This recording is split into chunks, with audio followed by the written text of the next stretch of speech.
نحمده ونصلي على رسوله الكريم اما بعد فاعوذ بالله من الشیطان الرجیم بسم اللہ الرحمن الرحیم الا ان اولیاء اللہ لا خوف علیہم ولا هم يحزنون صدق اللہ مولانا العظیم۔ بادۂ توحید کے مت والو، شمع رسالت کے پروانوں، غوث و خواجہ رضا کے چاہنے والوں، اولیاء کرام کے جانثاروں، آئیے سب سے پہلے ہمارا مل کر آقا نامدار، مدینے کے تاجدار، دونوں عالم کے مالک و مختار جناب احمد مجتبیٰ محمد مصطفیٰ صلی اللہ تعالی علیہ وآلہ وسلم کی بارگاہ اقدس میں جھوم جھوم کر درود شریف کا بیش قیمت نذرانہ پیش کرے، پڑھے باوز بلند اللہم صلی اللہ محمد صلی اللہ علیہ وسلم جد الحسن نحن عباد محمد صلی اللہ علیہ وسلم۔ بنا ہوں جب سے پروانہ معین الدین چشتی کا، بنا ہوں جب سے پروانہ معین الدین چشتی کا، نظر میں ہے ضیاء خانہ معین الدین چشتی کا، نظر میں ہے ضیاء خانہ معین الدین چشتی کا، کوئی تشنا نہیں لوٹا کبھی دربار سے ان کے، کوئی تشنا نہیں لوٹا کبھی دربار سے ان کے، کھلا رہتا ہے میخانہ معین الدین چشتی کا، کھلا رہتا ہے میخانہ معین الدین چشتی کا، اور ملا کرتا ہے سب کو فیض ان کے آستانے سے، ملا کرتا ہے سب کو فیض ان کے آستانے سے، ہو اپنا یا کہ بیگانہ معین الدین چشتی کا، ہو اپنا یا کہ بیگانہ معین الدین چشتی کا، اور تمنا عبد کے دل کی میرے معبود پوری کر، تمنا عبد کے دل کی میرے معبود پوری کر، دکھا دے اس کو کاشانہ معین الدین چشتی کا، سبحان اللہ، دکھا دے اس کو کاشانہ معین الدین چشتی کا۔ ایک مرتبہ اور درود شریف پڑھیں۔ اللهم صل على سيدنا الشفيع حبيبنا محمد جد الحسن والحسين معدن والكرم بارك وسلم صلى الله عليه وسلم۔ سلطان الہند عطائے رسول خواجہ خواجگان سرکار معین الدین چشتی رحمۃ اللہ علیہ اپنے سینکڑوں ہمراہیوں کے ساتھ اجمیر پہنچے اور آبادی سے الگ ایک سایہ دار درخت کے نیچے قیام فرمایا۔ تھوڑی دیر کے بعد چند ساربانوں نے آ کر سخت لہجہ میں کہا، تم لوگ یہاں سے اٹھ جاؤ، اس لیے کہ یہ راجا کے اونٹوں کی بیٹھنے کی جگہ ہے۔ تو سرکار خواجہ غریب نواز نے فرمایا، تمہارے اونٹوں کے بیٹھنے کے لیے بہت سی جگہ پڑی ہے، تم اپنے اونٹوں کو کہیں بھی اور بھی بیٹھا سکتے ہو، مگر وہ اپنی ضد پر قائم رہے اور ظلم و تشدد پر اتر آئے۔ لہذا سرکار خواجہ غریب نواز نے فرمایا، لو بابا ہم یہاں سے اٹھی جاتے ہیں، تمہارے اٹھی بیٹھے رہے۔ یہ کہہ کر سرکار خواجہ غریب نواز اپنے تمام ساتھیوں کے ساتھ وہاں سے چلے اور انا ساگر کے قریب ایک پہاڑی پر جا کر ٹھہر گئے۔ دوسرے روز ساربانوں نے حیرانی و پریشانی کے عالم میں راجا پرتھوی راج کے دربار میں حاضری دی اور سارا حال کہہ سنایا۔ راجا کو بڑی تشویش ہوئی اور اس نے حیرت و استعجاب کے آتھا ساگر میں غوطہ زن ہو کر اپنے تمام ساربانوں کو حکم دیا کہ جاؤ اس فقیر سے جا کر معافی مانگو جن کی بد دعا سے یہ سارے اٹھ بیٹھے ہیں، کھڑے نہ ہو سکے، ایسا لگتا تھا کہ زمین انہیں پکڑ لیا ہے، جاؤ جا کے ان کے معذرت چاہو جا کے۔ چنانچہ ساربانوں نے آ کر معذرت چاہی تو سرکار خواجہ غریب نواز نے معاف کرتے ہوئے فرمایا، جاؤ خدا کی مہربانی سے تمہارے اٹھ کھڑے ہو جائیں گے۔ اب جو ساربانوں نے واپس آ کر دیکھا تو حیرت زدہ آ گئے، ان کے سارے اٹھ کھڑے تھے۔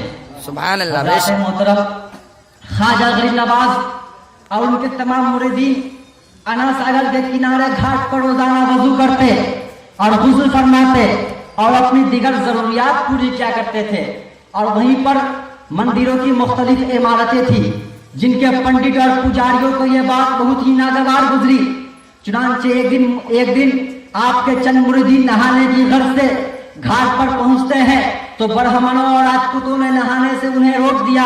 चुनांचे वो मुरीदीन ख्वाजा गरीब नवाज की बारगाह में हाथ जोड़ते हैं और सारा हाल कह सुनाते हैं। तो ख्वाजा गरीब नवाज ने अपने खास मुरीद से फरमाया कि कोजा को लेकर जाओ और अना सागर का पानी भर लाओ। चुनांचे वो मुरीद जाते हैं हुक्म की तामील करते हुए और अना सागर के करीब पहुंचते हैं और हुक्म करते हैं, ऐ अना सागर तुझे ख्वाजा ने बुलाया है। जैसे ही वो मुरीद कहते हैं वो पूरा अना सागर का पानी उस काशे में आ जाता है और अना सागर का सारा पानी गायब हो जाता है। ये खबर बिजली की तरह पूरे शहर में फैल गई। पूरे अजमेर में कोहराम मच गया कि मुसलमानों को तरह तरह की हिदायत दी गई थी। मुसलमानों के लिए पानी का पहरा दिखा दिया गया था, जिसके नतीजे में उनके गुरु ने अना सागर का सारा पानी गायब कर दिया है। अजमेर में कोहराम मच गया। चंदो परिंद की जबानें भी खुश होने लगी। पानी न पाकर हर शख्स बेताबों बेकरार नजर आने लगा। सुरमाओं को दिन ही में तारे दिखाई देने लगे। राजा पृथ्वीराज ने अपने ऐशो और आंख को तज कर दिया। अब मत उसे रात की नींद मुयस्सर थी और नहीं दिन का चैन सुकून था। वो हर वक्त यही सोचता था कि इस्लाम के बढ़ते हुए वकार को कैसे मजबूत किया जाए। चुनांचे इन करामतों के बाद चंद गैरतमंद लोगों ने ख्वाजा गरीब नवाज के पास पहुंचकर मांगा चाहिए तो आपका सीना रहमो करम का गजीना था, इसलिए आपने माफ कर दिया और अपने मुरीद से फरमाया जाओ इस पानी को जाकर खोल दिए, इस पानी को जाकर और अना सागर में डाल दो। चुनांचे वो मुरीद जाते हैं, वैसे ही उनकी तामीर करते हैं और वो पानी खोलने का पानी अना सागर में डाल देते हैं। वैसे ही अना सागर फिर पानी से भर जाता है। इन करामतों के बाद काफिरों और ब्राह्मणों और दिगर काफिरों की जमात मुतज़ल्ज़ल होने लगी और काफिर लोग जमात और दर जमात आकर ख्वाजा के कदमों में गिरने लगे और कलमा पढ़कर मुशर्रफ इस्लाम होने लगे। ख्वाजा हिंद वो दरबार है आला तेरा, कभी महमूद नहीं मांगने वाला तेरा। ये देखकर शादी दो बड़ा फिक्रमंद हुआ। वो अजमेर के पंडितों में अपना एक मकाम रखता था। उसके राबो दबदबा का लोहा सभी मानते थे। वो अपने आगे किसी को आंख नहीं लगाता था। तमाम पुजारियों का सरदार था। चुनांचे चंद पुजारियों के बरगिलाने पर ख्वाजा गरीब नवाज को गुजर पहुंचाने के लिए आया था, मगर बाहर ख्वाजा हिंदल वली ने उस पर ऐसी निगाह डाली कि होश ठिकाने लग गए और लड़का बरांदाम होकर ख्वाजा के कदमों में गिर गया और पढ़ लिया ला इलाहा इल्लल्लाह मुहम्मदुर रसूलुल्लाह। हज़रत मोहतरम ये देखकर शादी देव बड़ा फिक्रमंद हुआ। अब न तो राजा पृथ्वीराज को अब न तो रात की नींद मुयस्सर थी और नहीं दिन का चैन सुकून। वो हर वक्त यही सोचता था कि इस्लाम के बढ़ते हुए वकार को कैसे मजबूत किया जाए, ख्वाजा को अजमेर से निकालने के लिए कौन सी तदबीर अपनाई जाए। चुनांचे उसने हिंदुस्तान के सबसे बड़े जादूगर और अपने खानदान के सबसे बड़े जादूगर जयपाल जोगी से अपना मुद्दा बयान किया। उसने राजा को तसल्ली देते हुए कहा, फिक्र मत करो, मैं ख्वाजा को और उनके तमाम साथियों को इस शहर से बआसानी दूर कर दूंगा, बाहर निकाल दूंगा। चुनांचे वो तमाम साजो सामान के साथ मुर्ग छाया पर बैठा और चिंगारते हुए चल पड़ा जहाँ ख्वाजा गरीब नवाज कयाम पजीर थे। चुनांचे ख्वाजा गरीब नवाज ने पहले ही एक हिसार खींच कर फरमा दिया, तुम लोग इसके अंदर रहो, इंशाअल्लाह ताला महफूज रहोगे। चुनांचे जादूगर जयपाल जोगी ने अपना जादू शुरू किया, मगर उससे भी ख्वाजा गरीब नवाज और उनके तमाम साथियों का कुछ ना बिगड़ा। फिर ऊपर से जादू की शुरुआत भी ऊपर से की, लेकिन ख्वाजा गरीब नवाज ने अपनी जूतियों से फरमाया कि कुफ्र ऊपर उठा, लिहाजा उसे नीचे लाया जाए। चुनांचे ख्वाजा गरीब नवाज की जूती ऊपर पड़ने लगी और जयपाल जोगी के सर पर तरातर पड़ने लगी और वो नीचे आ गया। यहाँ तक कि उसके दिल का दरवाजा खुल गया और उसे यकीन हो गया कि किसी जादूगर की ताकत नहीं है, बल्कि अल्लाह के वली की जबरदस्त करामत है, अल्लाह के वली की जबरदस्त निगाह है। ख्वाजा हिंद वो दरबार है आला तेरा, कभी महरूम नहीं मांगने वाला तेरा। इरादे लाख बनते हैं मगर फिर टूट जाते हैं, वही अजमेर जाते हैं जिन्हें ख्वाजा बुलाते हैं। अस्सलाम वालेकुम।